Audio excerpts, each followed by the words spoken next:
నమస్తే, welcome to I news. నేను మీ సోనియా. ప్రయాణికుల విమానం అంటే నమ్మకానికి, భద్రతకు చిహ్నం. కానీ అదే భద్రతకు ఒక పెద్ద ప్రశ్న ఎదురైతే ఫ్రాన్స్ రాజధాని ప్యారిస్ నుంచి బయలుదేరిన ఒక విమానం ల్యాండింగ్ కోసం 18 నిమిషాలు గాల్లోనే చక్కర్లు కొట్టాల్సి వచ్చింది. అది కూడా సముద్రం మీదుగా. అసలు ఆ ప్రమాదానికి కారణం ఏంటి? టెక్నికల్ ఇష్యూనా లేక మరేమైనా జరిగిందా? విమానయాన చరిత్రలో చోటు చేసుకున్న ఒక షాకింగ్ సంఘటనపై మా ప్రత్యేక రిపోర్ట్ చూడండి. ఫ్లైట్ టేక్ ఆఫ్ నుండి ల్యాండింగ్ వరకు ప్రతి నిమిషం చాలా important. Pilots, air traffic controllers వీళ్ళందరి కోఆర్డినేషన్ మీదనే ఒక ఫ్లైట్ సేఫ్టీ డిపెండ్ అవుతుంది. కానీ ఈసారి ఆ కోఆర్డినేషన్ ఫెయిల్ అయింది. ఎందుకంటే దానికి కారణం వింతైనది, షాకింగ్ అయినది కూడా.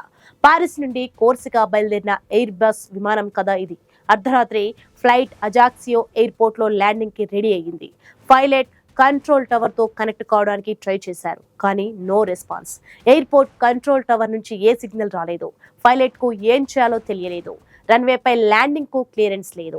ఈ సిచ్యువేషన్ లో పైలట్ రిస్క్ తీసుకోలేకపోయారు. విమానాన్ని మధ్యధరా సముద్రంపైనే 18 నిమిషాలు చక్కర్లు కొట్టించారు. లోపల ప్యాసింజర్స్ ఏమీ తెలియకుండా పైలట్ మాత్రం టెన్షన్ లో ఉన్నారు. అసలు ఆ టైంలో కంట్రోల్ టవర్ లో ఏం జరిగింది? మీడియా రిపోర్ట్స్ ప్రకారం నైట్ షిఫ్ట్ లో ఉన్న ఎయిర్ ట్రాఫిక్ కంట్రోలర్ నిద్రపోయారు. ఈ విషయం ఎయిర్పోర్ట్ ఫైర్ డిపార్ట్మెంట్ సిబ్బందికి తెలిసింది. వాళ్ళు టవర్ లోకి వెళ్లి ఆ కంట్రోలర్ ని నిద్ర లేపారు.